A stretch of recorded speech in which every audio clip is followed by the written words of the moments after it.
Olá a todos, sejam bem-vindos e bem-vindas a mais um Papo com o Psicólogo, comigo, Valdemir Simão.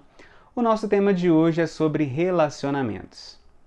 Muitas pessoas encontram muita dificuldade quando se refere a relacionamentos, a forma como se vincula com as pessoas, como estabelece, constrói e mantém um laço afetivo, seja como um namoro, seja como um casamento e assim por diante. E cada vez mais a gente tem ouvido as pessoas dizerem o quanto é difícil namorar alguém, quanto é difícil manter um casamento, e as taxas de divórcio crescem cada vez mais. É claro que com isso a gente não quer defender que as pessoas devam se vincular a alguém e permanecer a vida toda, a despeito de qualquer consequência que isso possa gerar.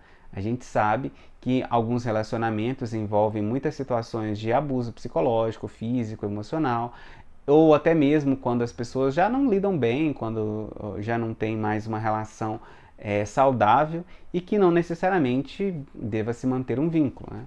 Mas a gente percebe que algumas questões na sociedade atual interferem muito na forma como a gente estabelece os nossos relacionamentos e os mantém.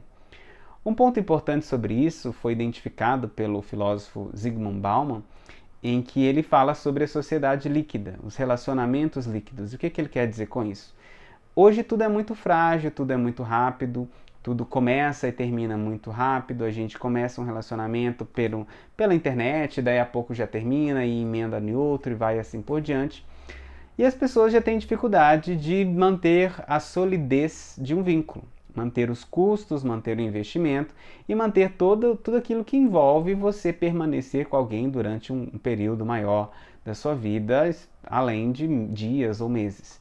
E os jovens cada vez mais, né, têm encontrado dificuldade em ter um relacionamento saudável, um relacionamento sólido, né? As pessoas do passado talvez casavam, permaneciam assim até morrer, mas hoje não é assim, né? As pessoas já não têm esse tipo de ideal de um casamento ou de um vínculo que dure para sempre. E o que isso diz, né, sobre a sociedade, sobre a forma como a gente se coloca? Muitas das consequências disso, de relacionamentos que não são saudáveis ou de relacionamentos que causam mal às pessoas envolvidas, é a forma como a gente se coloca, como cada uma das pessoas se coloca quando está construindo um laço, quando está construindo um vínculo com alguém. Todos nós temos a nossa história de vida, o nosso jeito de ser, a nossa personalidade, e isso está carregado com as nossas carências, com as nossas inseguranças emocionais, com as fragilidades e assim por diante. Sendo que quando a gente entra num relacionamento, tudo isso vem no pacote. A gente não passa por um umbral mágico a partir de um momento em que você está totalmente curado, sarado das suas dores, das suas questões existenciais e vai ter um relacionamento saudável. Não. Todo mundo chega da forma como é, e um relacionamento, dada a intimidade, dada a constância, dada as relações mais presentes entre duas pessoas, ele pode escancarar as dores, os traumas e as dificuldades de cada pessoa. Então é importante a gente pensar como que a gente está quando está disposto a iniciar um relacionamento. Quais são as carências que a gente tem, quais são as demandas, quais são os desejos, o que a gente está procurando em uma outra pessoa ou que ausência que há em nós que a gente espera que outra pessoa vá suprir, né? É muito comum a gente identificar na vida pessoal e nas outras pessoas que costumamos repetir os tipos de relacionamento que a gente tem, as características da pessoa com a qual a gente se vincula ou até mesmo a forma como a gente se posiciona num relacionamento. Um relacionamento, obviamente, ele demanda a existência de uma outra pessoa, né? E essa outra pessoa ela pode ser o representante da sociedade como um todo. De modo que algumas pessoas se posicionam no relacionamento de uma forma submissa ou de uma forma de quem manda, de quem quer ter autoridade, quem quer ter o controle sobre outra pessoa. E às vezes isso se repete, né? Um fluxo de repetição nos relacionamentos que as pessoas têm, cujas consequências são sempre as mesmas. Às vezes violência, às vezes ciúme, às vezes brigas constantes e a falta da saúde física, da saúde mental das pessoas que estão envolvidas, né? Então, toda essa construção sobre como a gente está, quem a gente é, quais são as coisas que a gente carrega da própria vida, que chegam num relacionamento, elas precisam ser bem trabalhadas para que minimamente a gente tenha um relacionamento saudável, que a gente não tenha um parceiro ou uma parceira tóxica, ou que a gente também não seja esse tipo de parceiro tóxico, que causa mal, que causa sofrimento, que causa demanda, que causa cobrança, que causa carência, violência e ciúme sobre outras pessoas. Um outro ponto importante sobre relacionamentos é a dificuldade que as pessoas hoje têm de se responsabilizarem, de ter tanto uma capacidade de decidir qual o momento, de dar um passo a mais, de, sei lá, de construir um noivado, um casamento, algo assim, mas em especial a responsabilidade afetiva que é presente ou que é uma necessidade de um relacionamento. E o que é responsabilidade afetiva? É a forma como a gente se responsabiliza pelos afetos, pelo vínculo que a gente estabelece com alguém. Não é nem um pouco ético e até mesmo saudável a gente despertar o interesse em alguém ou despertar a expectativa de alguém e daí a pouco abandonar a pessoa, deixá-la de lado ou desvalorizá-la, desprezá-la durante um relacionamento e aí termina o relacionamento por um SMS, por uma mensagem via WhatsApp e a vida que segue. Bem, isso não é assim tão simples, né? As pessoas precisam se responsabilizarem pelo vínculo que elas constroem, pelo tipo de laço, pelo tipo de desejo, de expectativa que faz com a outra pessoa. Outras questões presentes no relacionamento é os custos, né, de um vínculo.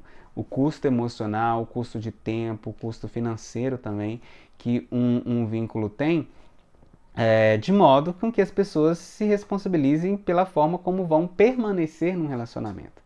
Após isso, né, vem as questões dos conflitos internos, saber lidar com a diferença, saber comunicar-se bem, aceitar o espaço do outro, uma vez que num relacionamento ninguém é dono de ninguém.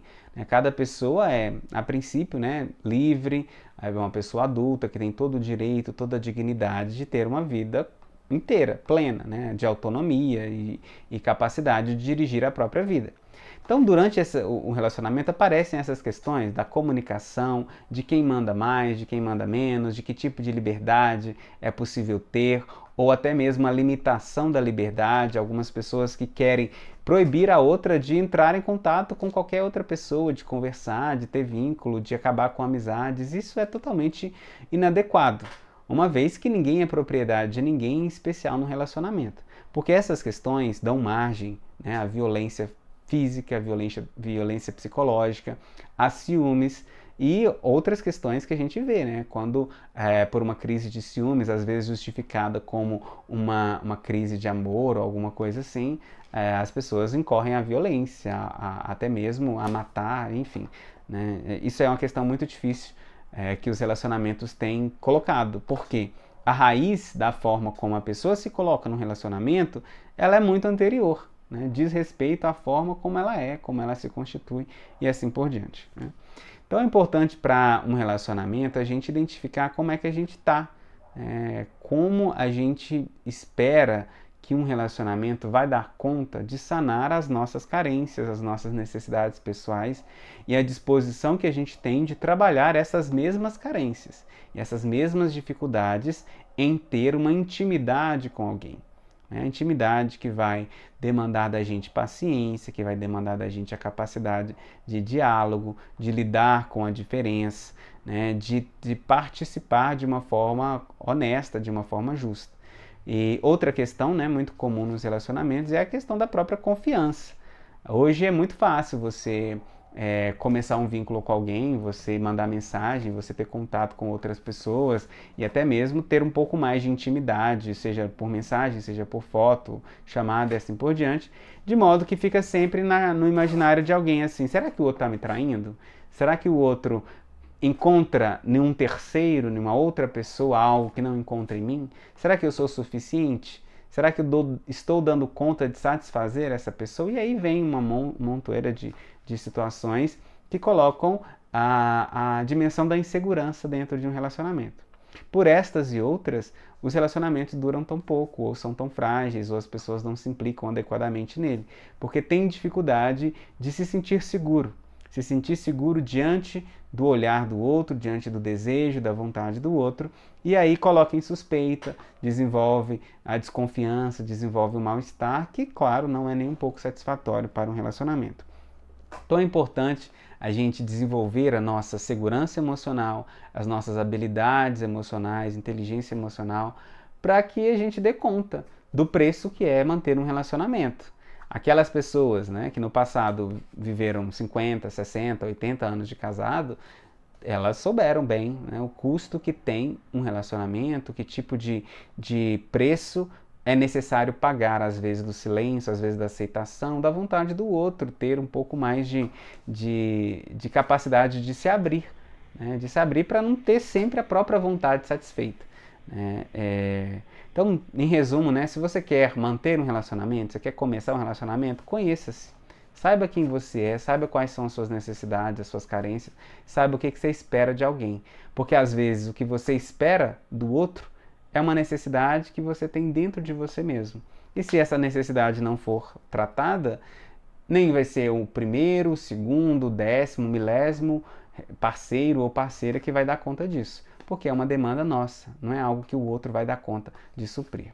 Agradeço você, a sua atenção, o seu tempo dedicado a acompanhar a gente. Espero você na próxima. Um abraço e até mais.